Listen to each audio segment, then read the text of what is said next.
আমরা যখন রাতের পরিষ্কার আকাশে তাকাই আমরা হাজার হাজার নক্ষত্র দেখি, কিন্তু আপনি কি জানেন আমাদের দৃশ্যমান মহাবিশ্বে প্রায় 2 ট্রিলিয়ন গ্যালাক্সি আছে, আর প্রতিটি গ্যালাক্সিতে আছে কোটি কোটি নক্ষত্র। অঙ্কের হিসেবে আমাদের পৃথিবীর মতো প্রাণের উপযোগী গ্রহের সংখ্যা কয়েক বিলিয়ন হওয়া উচিত। বিজ্ঞানী এনরিকো ফার্মি এই সহজ অঙ্কটি দেখেই একটি কঠিন প্রশ্ন করেছিল, হোয়ার ইজ এভরিবডি, অর্থাৎ কোথায় সবাই। যদি মহাবিশ্বে প্রাণ দিয়ে ঠাসা থাকে তবে আজ পর্যন্ত আমরা কারোর সাথে যোগাযোগ করতে পারলাম না কেন? এই রহস্যকেই বলা হয় ফার্মি প্যারাডক্স। আজ আমরা এই রহস্যের 5টি রোমাঞ্চকর থিওরি নিয়ে আলোচনা করব। চলুন শুরু করা যাক।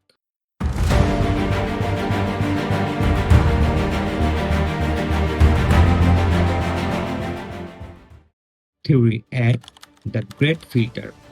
বিজ্ঞানীদের মতে প্রাণের বিকাশ থেকে শুরু করে একটি উন্নত মহাকাশচারী সভ্যতা হওয়ার পথে একটি বিশাল বাধা বা ফিল্টার থাকে। এই বাধা এতটাই কঠিন যে বেশিরভাগ প্রজাতি তা পার হতে পারে না। হয় কোনো প্রাকৃতিক দুর্যোগে তারা ধ্বংস হয়ে যায়, নয়তো নিজেদের তৈরি প্রযুক্তি যেমন পারমাণবিক যুদ্ধ বা জলবায়ু পরিবর্তনের মাধ্যমে তারা বিলুপ্ত হয়ে যায়। প্রশ্ন হলো, আমরা কি সেই ফিল্টারের ইতিমধ্যে পার করে ফেলেছি, নাকি আমাদের সামনে এমন কোনো মহাপ্রলয় অপেক্ষা করছে যা আমাদের ধ্বংস করে দেবে? থিওরি 2, আমরাই প্রথম। হতে পারে মহাবিশ্বের বয়স 13.8 বিলিয়ন বছর হলেও প্রাণের জন্য উপযোগী পরিবেশ তৈরি হয়েছে খুব বেশি দিন হয়নি। হয়তো আমাদের পৃথিবী প্রথম গ্রহ যেখানে প্রাণের বিকাশ এত দ্রুত ঘটেছে। সহজ কথায় আমরাই হয়তো মহাবিশ্বের ফার্স্ট জেনারেশন বুদ্ধিমান প্রাণী।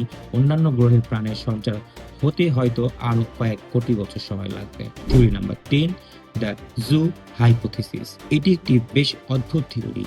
ভাবুন তো, আপনি যখন চিড়িয়াখানায় গিয়ে খাঁচার প্রাণীদের দেখেন তখন কি বুঝতে পারেন আপনি কে?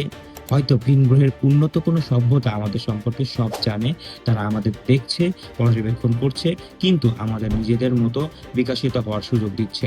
তারা চায় না আমরা তাদের অস্তিত্ব সম্পর্কে এখনই জানি, যতক্ষণ না আমরা একটি নির্দিষ্ট স্তরে উন্নতি লাভ করি। থিওরি নাম্বার 4, অপ্রাসঙ্গিক প্রযুক্তি।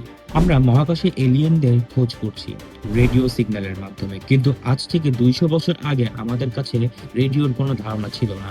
হয়তো এলিয়েনরা এমন কোনো প্রযুক্তি ব্যবহার করে যা আমাদের কল্পনার বাইরে, যেমন লেজার কমিউনিকেশন বা গ্র্যাভিটেশনাল ওয়েভ বা টেলিপ্যাথি। আমরা হয়তো বা ভুল ফ্রিকোয়েন্সিতে তাদের খুঁজছি, তাই উত্তর পাচ্ছি না। থিওরি নাম্বার 5, মহাবিশ্বের বিশাল দূরত্ব। মহাবিশ্ব কল্পনাতীত বড়।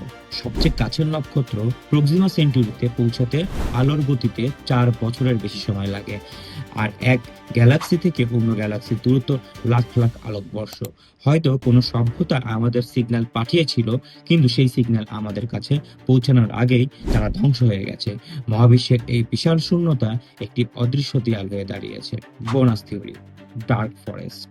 অনেকে মনে করেন মহাবিশ্ব হলো একটি অন্ধকার বনের মতো, যেখানে প্রতিটি সভ্যতা একজন সশস্ত্র শিকারীর মতো লুকিয়ে থাকে। তারা জানে অন্য কেউ তাদের অস্তিত্ব টের পেলে তাদের উপর আক্রমণ করতে পারে, তাই সবাই চুপ করে আছে। ভিডিওটি ভালো লাগলে বন্ধুদের মধ্যে শেয়ার করবেন, আর নতুন হলে চ্যানেলটিকে সাবস্ক্রাইব করবেন। সবাই ভালো থাকবেন। আসসালামু আলাইকুম।